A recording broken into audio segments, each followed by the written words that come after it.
કાર્યકર્તાઓ છીએ. કોલેજમાં ભણે છે એ બધા પણ કાર્યકર્તા જ ગણાય. હું મારી વાત કરું તો હું 10મું ધોરણ ભણ્યા પછી હું કાર્યકર્તા બન્યો છું. 1950માં મેં આપ્યું અને એ જ વર્ષે હું ત્યાં સાણંદમાં ગયો સતત. એટલે પેલા તો બધા કોલેજમાં છે, ERS કે જે કોઈ વિષયમાં, તો બધા મારા કરતાં તો મારી એ વખતની ઉંમર કરતાં એમની ઉંમર વધારે, બધા કાર્યકર્તા જ છે. આજે સલ્લાભાઈએ મેં સાંભળ્યા નથી અહીં જે બોલાય અને ત્યાં બોલાય, પણ મેં જે વાત સાંભળી એના પરથી પણ એમ લાગ્યું કે ઘણી સારી વાતો કરી અને દેશના એક શિક્ષિત એકલા પણ જાગૃત યુવાન તરીકે આપણી શું ફરજો નાગરિક તરીકે શું ફરજો બધી એમાં આવી જાય. અને ગાંધીજી કાર્ય બધા જે કામ કરે છે, નવી તાલીમમાં જેસલમેર કામ કરતા હોય, રોગ નિકેતનમાં કામ કરતો હોય, સલ્લાભાઈ લોક ભારતીનો વર્ષો સુધી કામ કર્યું, ગાંધી આશ્રમ જીવ્યા હોય, જે કઈ સંસ્થા હોય બધા ગાંધીજીને ધ્યાનમાં રાખીને બધા કામ કરીએ છીએ. કામ કરવાની પદ્ધતિમાં થોડો ઘણો ફેરફાર હોઈ શકે. તાલીમની બધા જે ભાઈઓ આવ્યા છે એ પણ એવી સંસ્થાઓમાં બધે આશ્રમ શાળાઓ છે, બધામાં એ રીતે જ કામ કરનારા ભાઈઓ છે. અને મૂળ આપણી બધાની લાગણી ભાવના એવી છે કે દેશ સરસ બનાવો છે, સમાજ સરસ બનાવો છે, આવતીકાલનું ભારત આપણે સરસ બનાવવું છે.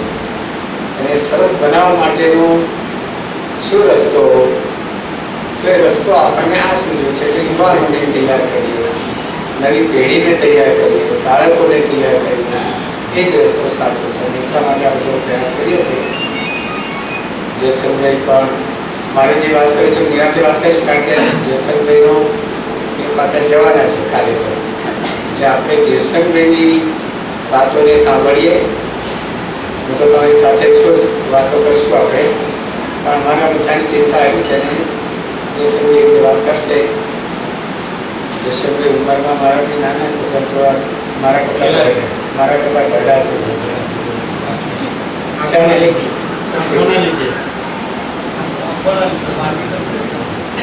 પણ ભાવના લાગણી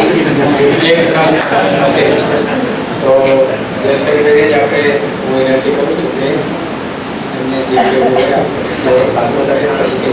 પ્રશ્નો ફરી પણ કરીએ આપણે.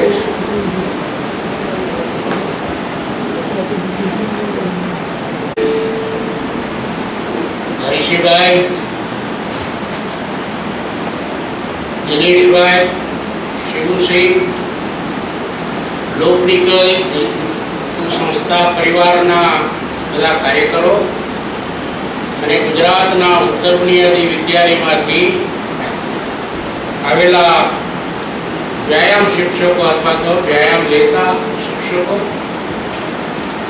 અને એના ERSના ભાઈઓ અને બહેનો, અખિલ ભારત સેવા દળ શિબિર આપણે અહીંયા ગોઠવ્યો છે.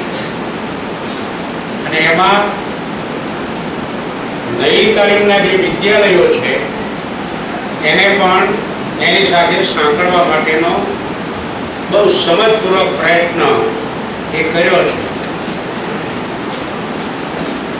ઘણા એવી મળી છે માહિતી કે 25 વિદ્યાલયના મિત્રો આવ્યા છે. જે ગણતરી હતી તે પ્રમાણે એટલી સંખ્યા આવી નથી. 25, 26 અને 27 3 દિવસ ગાંધી આશ્રમ જિલ્લામાં દ્રૌપદી અને ભ્રુમાતાનો એક શિબિર કર્યો. તે 3 દિવસ હું નાગજીભાઈ હરીશભાઈ પણ આવ્યા હતા, થોડાભાઈ ખસિયા, ભાઈ યુવરાજભાઈ, સુમતીબેન, કલ્યાણભાઈ અને કપિલ, એ બધા મિત્રોની સાથે રહ્યા. અને એમાં લગભગ 90 ધ્રુવમાતા અને દ્રૌપદી હતા. બહુ સારો કાર્યક્રમ ત્યાં આગળ રહ્યો.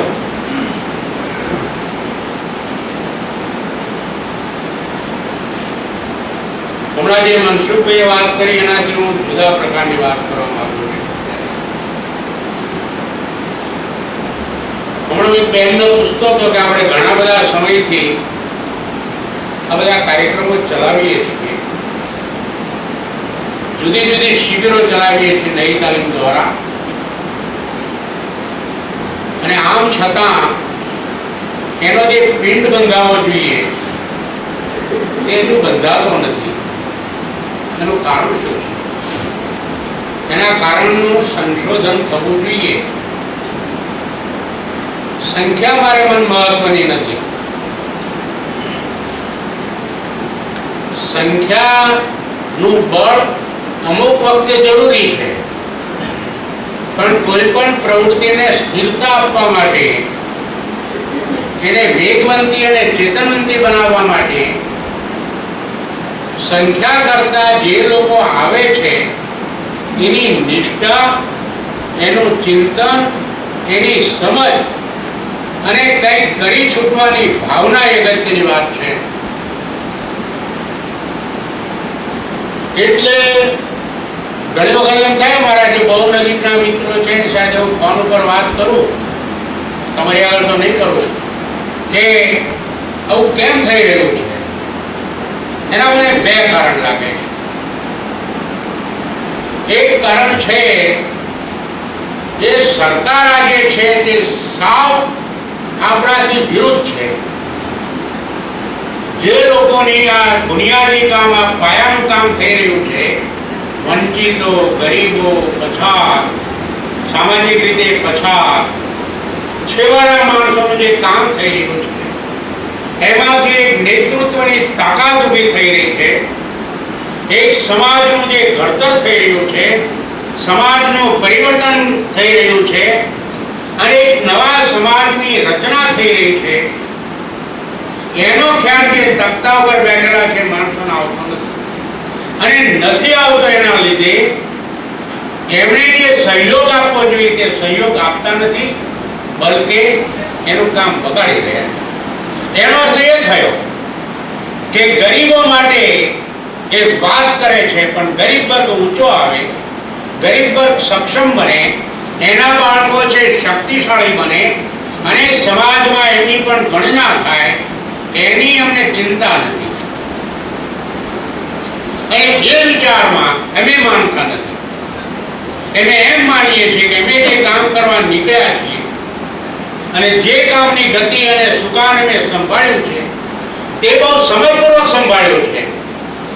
જો આ કામમાં ન પડ્યો હોત, ભાઈ બહારના જે છોકરાઓ બેઠા છે જાણે કે અમારી પાસે કદાચ 1000 એકર જમીન હોય, અમારો પરિવાર જો આ કામમાં ન પડ્યો હોત, મારા બાપુ, હું અને મારી ત્રીજી પેઢી, તો અમારી પાસે એવી જમીન હોત ને મોટા તાલુકદાર હોત. પણ અમે સમજપૂર્વક આ પ્રવૃત્તિમાં પડ્યા કે જો આપણા દેશમાં જે છેવાડા માણસો છે, જે ગરીબો છે, જેને અછૂત આપણે કહીને ગણતા હતા, જે લોકો છે, એ લોકોને રાષ્ટ્રીય પ્રવાહમાં ઢળવા હોય તો બે રીતે કામ થાય. એક, એમના છોકરાને સમજપૂર્વક એવું શિક્ષણ આપો કે ધીરે ધીરે પગભર થાય, અને પગભર થઈને પોતાનું જીવન એવી રીતે ગોઠવે કે પોતાનું કુટુંબ એમાંથી ઊંચું આવે આર્થિક રીતે. અને બીજી વાત છે કે જે બાળક જે કુટુંબમાંથી આવે છે એ કુટુંબને પગભર કરવા માટે સંસ્થા દ્વારા એવા વિવિધ કાર્યક્રમો ચાલવા જોઈએ કે જેના કારણે એ કુટુંબનો વિકાસ થાય.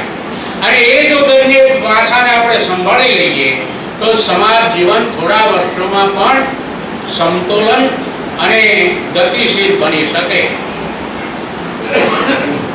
આ કામ